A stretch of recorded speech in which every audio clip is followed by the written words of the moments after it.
The Bible mentions a great war in heaven. My question to you is why would someone want to go to a place where there was a great war? Couldn't war happen in heaven again?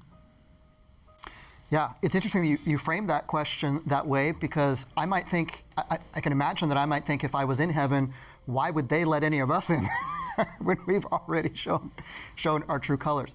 But I think, to the point of your question, that's one of the reasons why God is dealing with the problem of evil the way that he is. Through, not by force, not by power. If that was the case, the conflict would be over immediately. But he's doing it through a demonstration of his righteousness and a demonstration of his love. And Paul talks about this very clearly in Romans 3 and Romans 5. And the way God does this supremely through the cross and beyond, showing that God truly is love and God truly is good, actually defeats all of the allegations against God's character, the questions that were referred to earlier that were raised about his justice.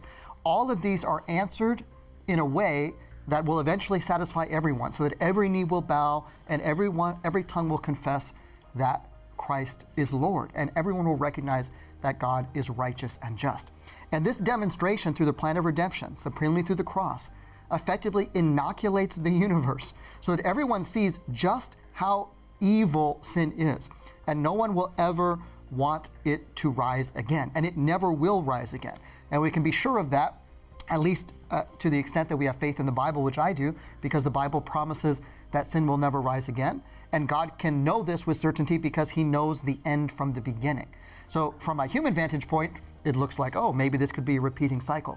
But God promises us in his infinite wisdom that it will not rise again, and he has done everything that is necessary to effectively inoculate the universe from this ever taking place again, so that this controversy will be ended once and for all, not through force, but ultimately through love and righteousness. What you're presenting is really fascinating, because it seems like the dilemma of God is, how do you secure the universe from another rebellion, another planet Earth, another insurrection from happening without violating the choices of his creatures? And what you're describing right here is God's primary objective is to secure the universe and preserve freedom of choice in that very process. And he's able to accomplish that through the means of the cross. And any other alternative path that we would sometimes prefer God to utilize, like immediately end, would just recreate the same kind of what's the word I'm looking for? Same kind of dynamics that would bring about rebellion again. Yeah, I think that's right. I often invite my students, when they say, why did God do this, or why doesn't God do that? I often invite them to ask, well, what other alternatives are available to God to accomplish that purpose? And if we think about it for a moment, we realize we don't know. Because we don't know all of the factors that God is dealing with. We don't know all the parameters involved. We only see a very small part of the picture. But I think we can look to the God of the cross and answer with conviction that if there had been any other way, that God who's willing to die for us, he would have chosen it. And just recognize we can trust him, and there's things beyond what we know, but we can trust his infinite wisdom and his infinite love. One more question for you, and I'm not sure if you can answer it. Probably not. Is there a question God cannot answer? I think there are questions God cannot answer, but they're of the kind that go against God's character. So there's no informational question he couldn't answer, but there are questions like, who do you not love? For whom would you not die? Right? God's love is so great that if there was just one sinner that Christ that had to go through the cross for, to die for, he would have gone through it for that person. So those kinds of questions, there's no answer to. But when it comes to informational, God knows everything, right? 1 John 3:20, God knows all things. You know, it's really interesting when you're reading the book of Revelation, and you have this sort of end time scenario where the lost come before God, and there's this dialogue of some kind that happens. We don't know what the dialogue is precisely, but it comes to this place where, every knee shall bow. In other words, there's acknowledgement at the end of the day that God was just and true in his actions, right? Is there questions in our universe, it's not that God doesn't want to answer, it's because there is no answer to this question. Are there things like that? There are things like that, and the number one question like that is the question of the origin of evil itself. Why would anyone ever rebel against a good and loving God? And that is referred to in theology as the mystery of iniquity. Because to do something evil, to introduce evil, is actually irrational. It is anti-love. One way of defining evil is that which is against love. And why would anybody do that? Particularly the angel who fell and became Satan. Why would anybody fall from perfection and do that? And we can talk about how it happened, turning inward, becoming selfish. But why someone would make that decision, to try to answer that would end up excusing it, when in fact there is no rational reason for that kind of decision. And that kind of question cannot be answered because it lies in the individual who makes that decision freely.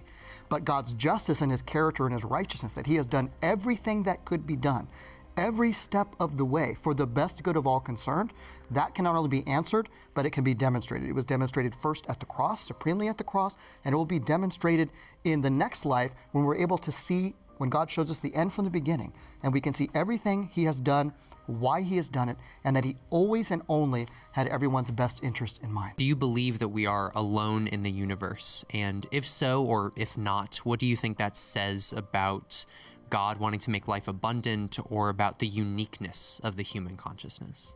I'm going to let him take that. So I do not think we are alone.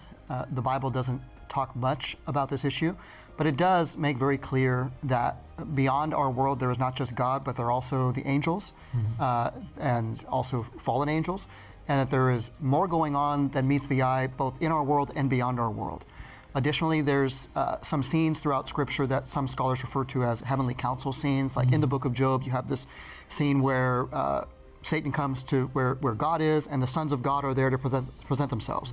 And so, we don't really know exactly who those sons of God are, but some people think that they're representatives of other worlds in this kind of like heavenly courtroom scene. So the information we have is partial, which is often the case when it comes to big questions and things of God. But what we have suggests that there is life out there more than just God, other creatures.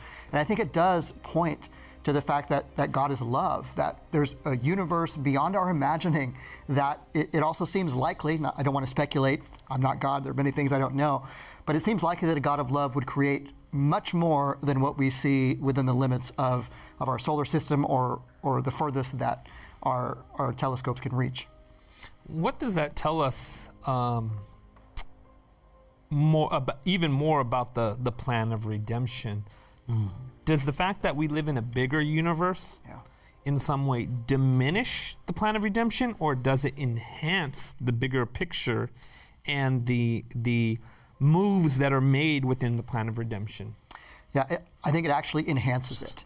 So Paul writes about this, and he describes what he has gone through and the other apostles have gone through, and he says that we are like a spectacle or a theater to men and to angels, suggesting that there is an entire universe that is looking on more than just what is happening on this earth. And the plan of redemption, Paul also describes in cosmic terms, that all of creation groans. And I think that extends to the entirety of the universe that is affected by the questions that are raised on our planet with sin and evil, that God is working to answer through the plan of redemption. And so what Christ does to save us is not just to save me individually, although it is, not just to save this world, although it is, but is to actually redeem the cosmos and to inoculate the universe such that evil will never rise again. Any other questions? Right over there. Inherent to suffering is the question to God, why? Yes. Why is this happening? Yes. And the very fact that Jesus himself entered into that very experience tells us how much he took on humanity. Yes. That he himself cried out, why? Yes. Why is this happening? Yes. Why does the human heart crave answers? Yeah. in the midst of suffering? I think in the midst of suffering, everyone needs something to hold on to. We all want answers to life's ultimate questions. And it's not just the question of suffering. We have all these big questions that are very difficult to answer. What's the meaning of life? What is my purpose? But I think in the midst of suffering, when we're going through evil, that's when the rubber hits the road, maybe in the strongest way. Like, is everything meaningless? Does anything really matter? Is there really a God? And I think that we need to recognize at this juncture, when we're asking these questions, that, as you said, Jesus himself modeled this for us already as our example. And Jesus himself is the ultimate figure in a long lines of figures in the Bible of people who went through undeserved suffering. And one of the greatest examples is Job. He goes through all of this undeserved suffering, so much that he cries out to God and questions God and says, God, you've been cruel to me. I wish I was never born.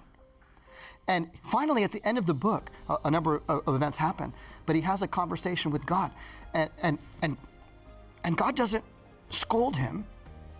God says that Job did not, he says of Job's friends, they spoke what was not right of me, because they all said, oh, this must be happening to you, Job, because you deserve it, because you've done something wrong. You've done something that God is judging you for. Job knew that wasn't the answer. He hadn't done anything to deserve this.